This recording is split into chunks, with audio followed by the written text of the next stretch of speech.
welcome back to my channel. Today we're going to be having a look at a bike I've been really excited to ride all year, the Yamaha XSR900GP. The bike was launched earlier this year as part of the Japanese giant's Sport Heritage series, and boy does it really hit the nail firmly on the head. A pre-production version of the bike first saw light of day at the 2023 Goodwood Festival of Speed, where it was ridden up the hill by none other than racing legend Noel Mackenzie. Dubbed the DB40 by Yamaha's Faster Sons custom arm, the bike was paying tribute to 40 years of a Delta box frame and has since become synonymous with Yamaha sports bikes over the years. Styling was a mash of all the poster bikes I had as a small child growing up in the 80s and as a teenager in the 90s. And there are nods to Yamaha superbikes and race bikes of that era, but with the trappings of the modern technology that we all know and love today. As soon as I saw the bike, the pre-production one, I was in love with it. It tugged on my nostalgic heartstrings, and it was almost like the bike design was taking aim solely directly at me as a rider in my mid-40s. Shortly after this, after the Goodwood unveiling, Yamaha teased images of a final production version, and that was in the Legend Red, as they call it, which to you and me is an 80s and 90s Marlboro paint job. As soon as I saw that, I was sold. I absolutely loved it. I was getting vibes of bikes like the Yamaha TRX, the FZR, the FZ, the YZF, and of course the YZR 500GP bikes of that era. The first bikes came into the country and sold out pretty quickly in the early summer of this year, and I was able to sample an hour, give or take, on one from my friends at Oakley Motorcycles in Maidstone on their demo bike. And that hour was enough for me to know that the bike went as well as it looked. It was substance as well to the style. And I absolutely fell in love with the bike, and it left me craving more. Luckily, Yamaha UK heard my ponderings, and they agreed for me to let me out of the bike, let me have one of their bikes for 2 weeks. And I was able to use it on a daily basis for going to work, for riding to and from out from work, and just general riding about and leisure riding. And it was enough to actually let me get some miles on the bike to form what I hope you guys will find will be a real world opinion. I'm no racetrack superhero, I'm no mega fast rider, but what I am is a lifelong rider with a lot of experience on the road, and hopefully I'll offer you a bit of a real world opinion of it. Typically, the day I went and picked the bike up though, it was the day of the most monsoon-like storm conditions that you could ever imagine. Hailstones, thunder, lightning, rain literally coming sideways like needles through you. And it made for a rather nervous ride back to mid-Sussex from a Woking HQ Yamaha UK, especially on the fact I was on brand new tyres. But the bike behaved impeccably, so thankfully that was excellent. Anyway, let's get down to business. Let's have a closer look at the bike and we'll carry on a review. I hope you enjoy it, and I'll see you at the end.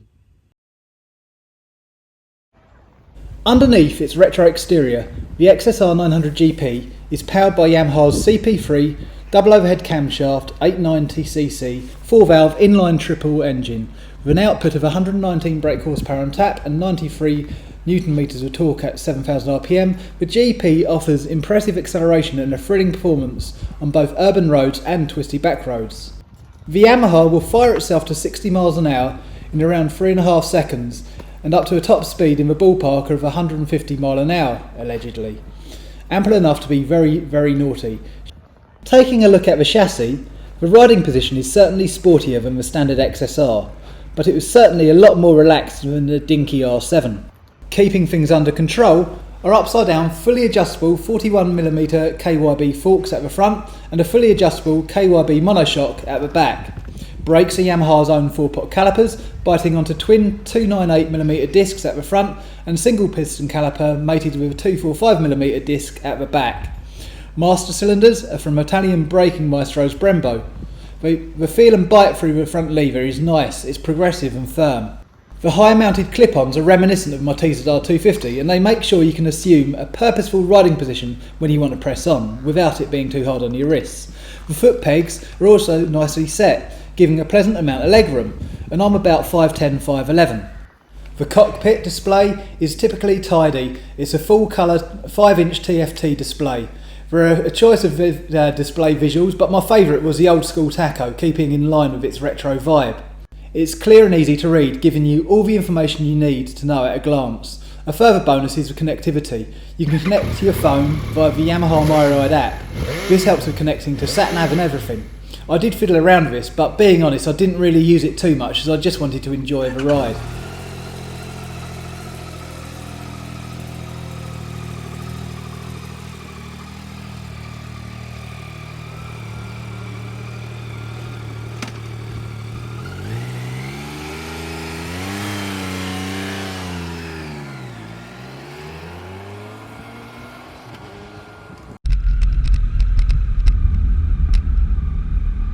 The GP9 isn't loud. Nothing's allowed to be loud anymore, is it?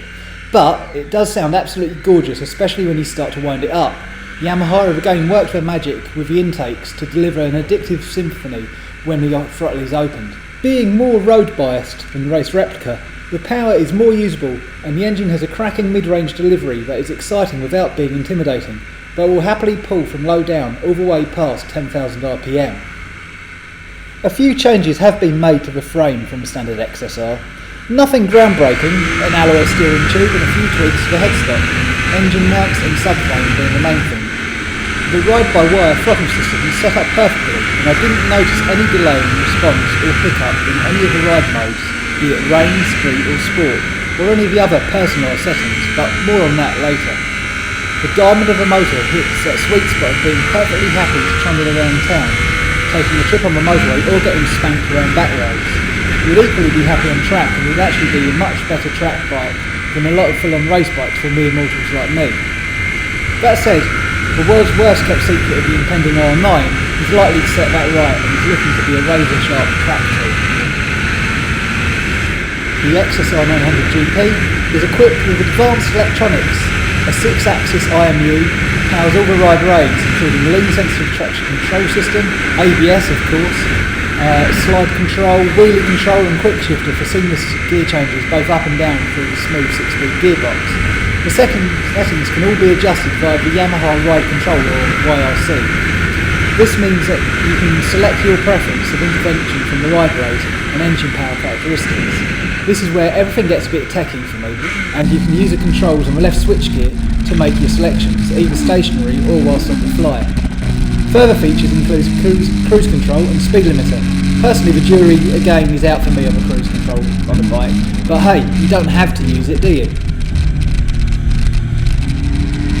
As I've previously hinted, there are 3 factory engine modes: rain, street, sport. But on top of this, there are 2 options for custom settings where you can adjust the settings to your taste. Personally, I like the sport mode and I didn't find it too extreme at all. Perhaps I'm slightly unhinged, but I quite enjoy the eagerness of the power delivery, even if it does make the throttle response slightly more badass. Not that it's particularly intimidating, if I can call it that. The street mode, however, does deliver a near perfect balance of smooth, flexible, but fun power delivery in almost all scenarios.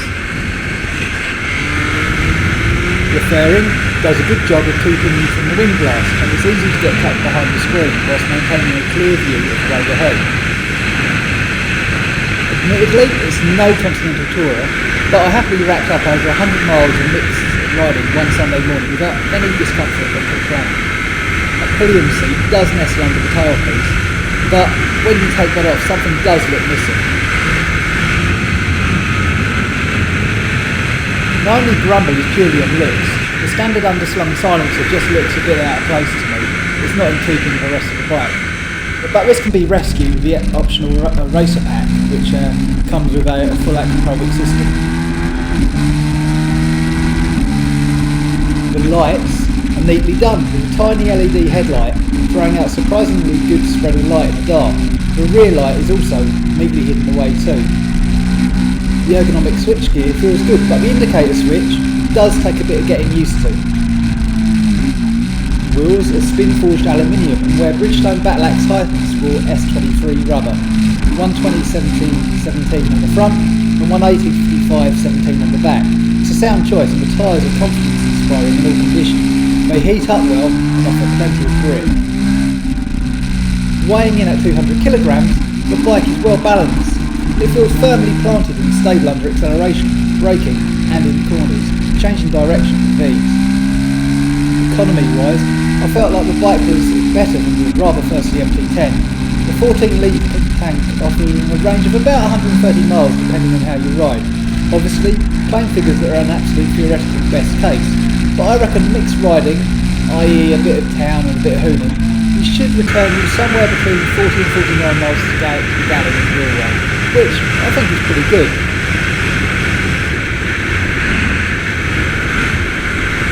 When it comes to pushing the bike around off the stand, there's a limited steering lock, but when did that ever really become a consideration for a sports bike? It's not something that really fascinates me. I can move it around quite happily. I could go on forever about this bike. The 900GP is a seriously capable bike that can take the fight with pure sports bikes and other super neo retro bikes such as the Triumph Speed RR and the MotoGusto Super Veloce, although these bikes are both significantly dearer. The bike, the Yamaha, is superbly finished. It all comes together to become as close to perfect as you can get. It looks, sounds and goes terrifically well. It really does deliver in all areas. No, it's not a race-winning extreme power monster, but it doesn't claim to be. It's a perfectly balanced bike that does everything you want and more. Realistically, I can't think of wanting anything more on the road. Retailing at £12,650 on the road with a 2-year unlimited mileage warranty, I think the Yamaha represents pretty excellent value for money, even if you would take into account another £2,950 for the Racer Pack, which I think is probably essential. This includes the full composite exhaust, lower fairings, tail tidy and a tinted screen.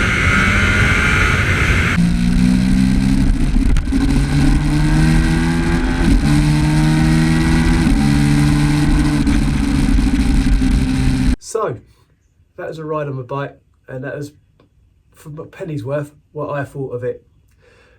So in verdict, Yamaha have really delivered the goods here, as far as I'm concerned, in the form of a perfect road bike, a perfect sports road bike that could do it all.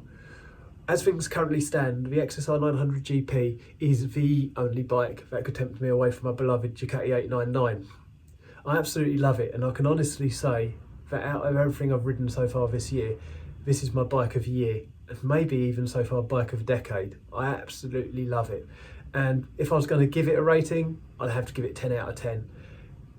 If you've been tempted or if you've been curious to have a go on one, go and have a go on one. You will not be disappointed. No, it's not a balls to the wall, amazingly racetrack fast superbike. It's not trying to be, it's not pretending to be, but what it is a seriously quick and rapid, usable road bike that, to be honest, is probably 10 times better road bike than anything that is more track orientated. Because if we're being brutally honest with ourselves, none of us are Rossi. We're not going to get the best out of a superbike, especially on the road, especially the conditions that we have out there these days. But the XSR 900, it really does deliver in all those areas. And as I say, I was quite happy to go out and do over 100 miles one Sunday morning without any aches, pains or discomfort at all. As I say, perfect road bike. Go out, have a go. I hope you've enjoyed this video. And if you have enjoyed the video, please give us a like and subscribe, give us a follow, and there'll be more to come. Take care and ride safe, guys.